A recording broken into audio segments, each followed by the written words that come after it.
Salut à tous, bienvenue sur la chaîne. Hier, Apple a déployé la seconde bêta d'iOS 26.2. On va voir les nouveautés dans cette vidéo.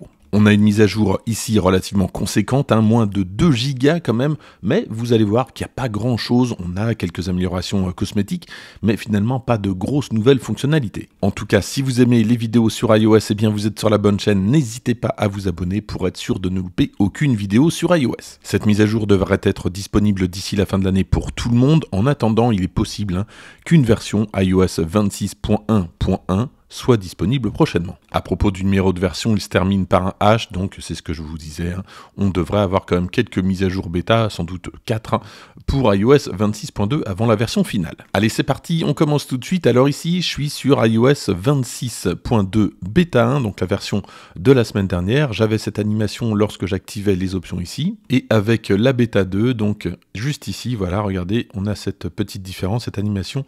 Je trouve qu'il fait un petit peu plus BD finalement, et ben j'aime bien.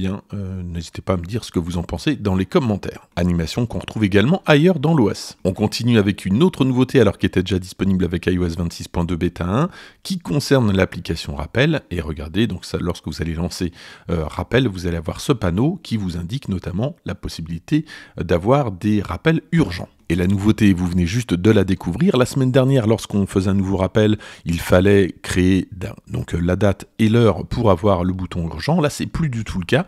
On peut appuyer directement sur urgent, c'est ce que je viens de faire. Et ensuite, on peut rentrer donc la date et l'heure. Par défaut, j'ai l'impression que c'est le jour même et l'heure suivante. Bon. Ça reste à voir. À en croire les différents commentaires sur les forums, il semblerait en tout cas qu'il y a eu pas mal de remontées de la part des utilisateurs qui disaient que c'était pas forcément facile à trouver.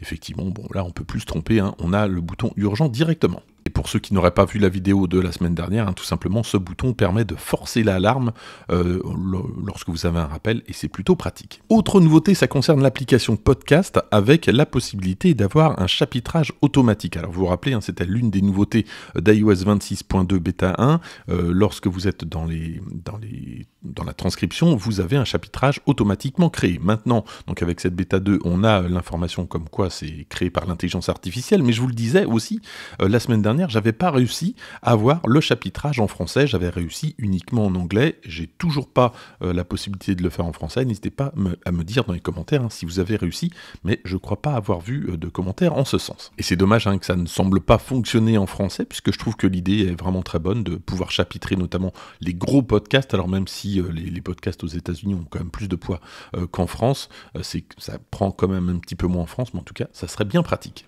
Autre nouveauté, ça concerne l'application Mesure et avec notamment le niveau à bulles qui se trouve ici. Alors là, c'est la version iOS 26.2 bêta 1, vous connaissez.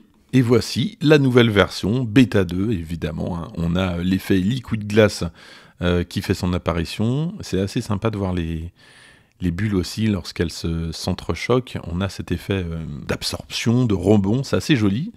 Et donc voilà, petite nouveauté pour iOS 26.2 bêta 2. Alors c'est uniquement esthétique, je vous l'accorde, mais c'est normal de voir toutes ces applications qui peu à peu se mettent à jour avec Liquid Glass. À propos de Liquid Glass, à nouveau, alors ici je suis dans la partie notification, et regardez, le bouton tout effacé a changé, et lorsque je maintiens enfoncé le bouton sur iOS 26.2 bêta 2, voilà ce que j'ai donc là aussi.